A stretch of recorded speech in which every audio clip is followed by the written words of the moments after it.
Shalom, shalom, peuple de Dieu. J'espère que vous allez tous par la gloire de Dieu bien. Aujourd'hui, il est 4 heures, 4 heures exactement, 40 minutes. Et je vais vous lire l'un des livres les plus atypiques de toute la Bible. Un livre qui donne le Sapienta, un livre qui donne le Sophia, un livre qui donne l'intelligence et la sagesse, écrit les mains d'un homme jaugé de l'esprit de sagesse et l'esprit de l'intelligence. Parce qu'il dit, n'est-ce pas, dans Proverbe 19:2, que le manque de science, le manque de connaissance n'est bon pour personne, et celui qui précipite ses pas tombe dans le péché. Alors, le livre en question, c'est le livre de Salomon, Proverbe. Proverbe, pour moi, qui est un livre qui, vraiment, toute l'humanité devrait jeter un coup d'œil. Toute l'humanité devrait, en fait, chaque homme sur cette terre devrait parcourir ses préceptes, parcourir ses versets, parcourir ses livres. Parce qu'en fait, le livre là démontre combien de fois l'homme n'est rien sans Dieu. Alors, de ce fait, je vais juste prendre 3 chapitres dont j'ai pris sur moi la responsabilité de toujours lire 3 chapitres par jour et de le lire d'une manière à ce que chacun puisse se sentir indexé, puisse se sentir concerné de par ce que Salomon décrit dans sa parole, dans son évangile ou alors dans la lancée de sa nouvelle. Donc, je vais prendre déjà d'abord, avant de lire les 3 proverbes, je vais prendre juste le proverbe premier, le chapitre premier, je vais le lire. Qu'est-ce que Salomon dit? Dans le titre général, il dit, parce que moi j'ai une Bible d'enseignant, justement, donc pourquoi, pour moi, paraphraser et expliquer plus simplement et facilement. Dans le chapitre premier, dans le titre général, il dit: pour connaître sagesse et discipline, pour pénétrer dans les discours profonds, pour acquérir une discipline avisée, justice, équité, droiture, pour procurer aux simples le savoir-faire, aux jeunes hommes le savoir et la réflexion, que la sagesse écoute, il augmente son acquis, et l'homme entendu acquérera l'art de diriger. Pour pénétrer proverbes et sentences obscures, les dits des sages et leurs énigmes, la crainte de l'Éternel, principe de savoir, les fous dédaignent sage et discipline.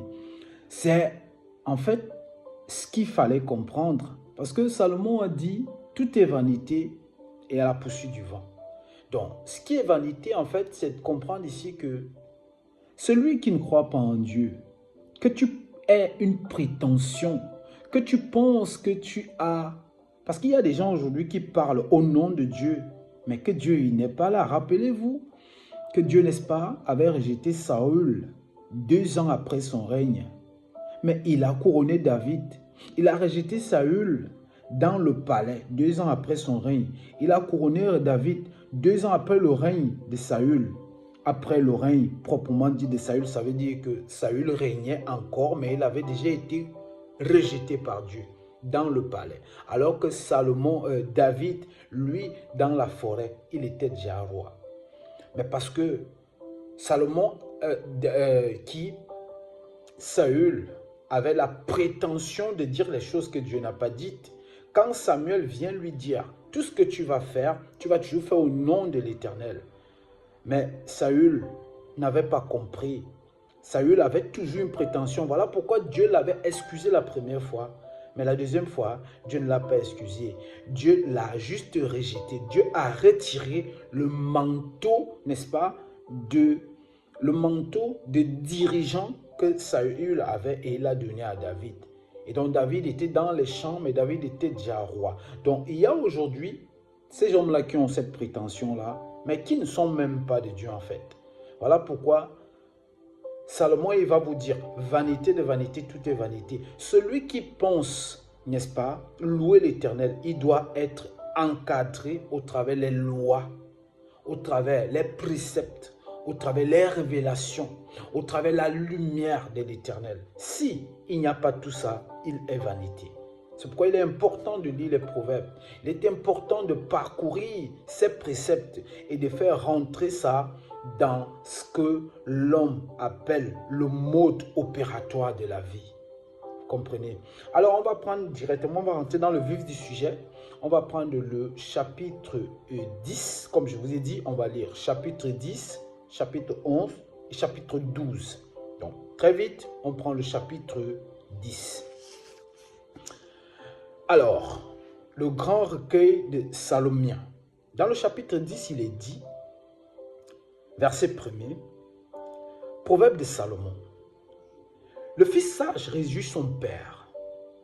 Le fils sot chagrine sa mère.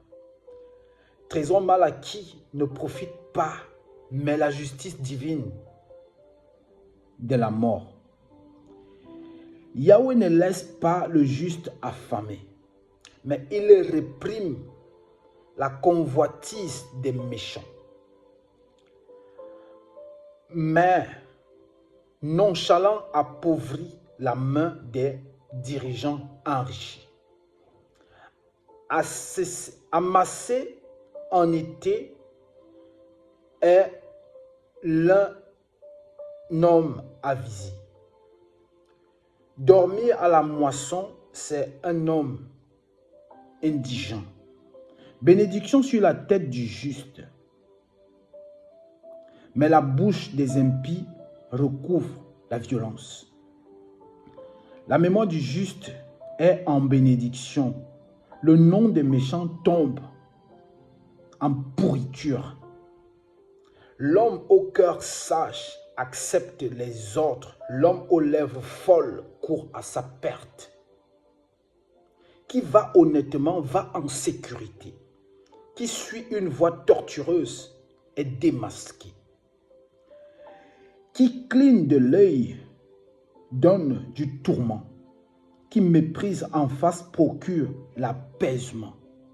Source de vie, la bouche du juste, mais la bouche des impies recouvre la violence. La haine allure des querelles, l'amour couvre toutes les offenses. Sur les lèvres de l'homme intelligent se trouve la sagesse, sur le dos de l'insensé le bâton. Les sages théorisent le savoir, mais la bouche du fou est un danger menaçant. La fortune du riche voile sa face forte, et le mal des faibles, c'est leur indigence.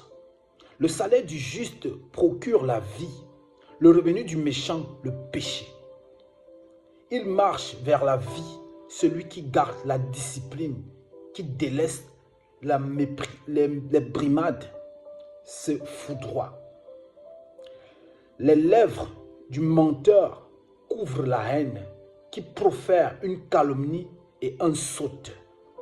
Abondance de paroles ne va pas sans offense, qui retient ses lèvres est avisé.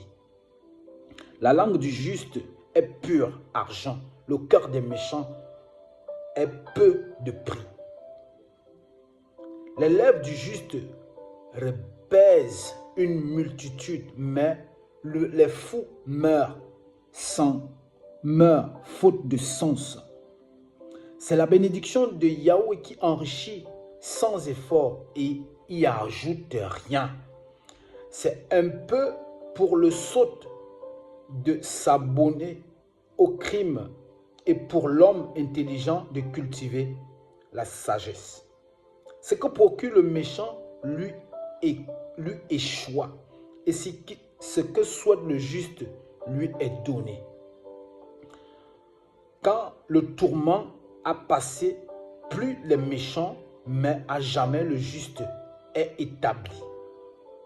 Vinaigre aux dents, fumée aux yeux, tel est le paresseux pour qui l'envoie. La crainte de l'Éternel prolonge les jours des armées du méchant. Selon, la crainte de l'Éternel prolonge les jours, d'accord? Les années du méchant sont abrégées, d'accord? Dieu est merveilleux. L'espoir du juste est joie, l'espérance du méchant périra. La voie de l'Éternel est un rempart pour l'homme honnête, pour les malfaisants une ruine. Jamais le juste ne sera ébranlé, mais les méchants n'habiteront pas le pays. La bouche du juste exprime la sagesse, la langue perverse sera coupée. Les lèvres du juste connaissent la bienveillance, la bouche du méchant la perversité. Bien-aimés de Dieu, j'ai cru que je pouvais continuer sur 3 chapitres, mais je vais d'abord m'arrêter ici et demain, je vais y revenir pour vous lire le chapitre 11. Voilà comme Salomon agit. C'est pourquoi je dis aux gens de souvent parcourir la Bible, pour moi, de prendre connaissance de ces livres atypiques, de ces livres-là qui expliquent les mots sans avoir à demander à qui que ce soit. C'est comme un rêve que tu fais et que Dieu, n'est-ce pas, te donne toutes les règles, le sens, je veux dire la quintessence même, pour que tu puisses connaître les clés de ce qui est du monde, de ce qui est du monde mystique, de ce qui est du monde atypique, de ce qui est du monde, n'est-ce pas, du cosmos. Et Dieu, lui, te donne ces révélations. Voilà pourquoi il est important à l'homme de parcourir les proverbes, de lire les proverbes, de lire les psaumes, de lire les ecclésiastiques et d'enquérir une sagesse qui va, n'est-ce pas, lui diriger à un avenir meilleur. Shalom, soyez tous bénis au nom puissant de Jésus-Christ. Pour ta première fois, si tu juges utile que cela est important, je te prie juste de lâcher un pouce bleu ou alors de faire un commentaire. Pourquoi même pas un partage? Parce que l'Éternel, n'est-ce pas, est le Dieu de toute gloire. Shalom.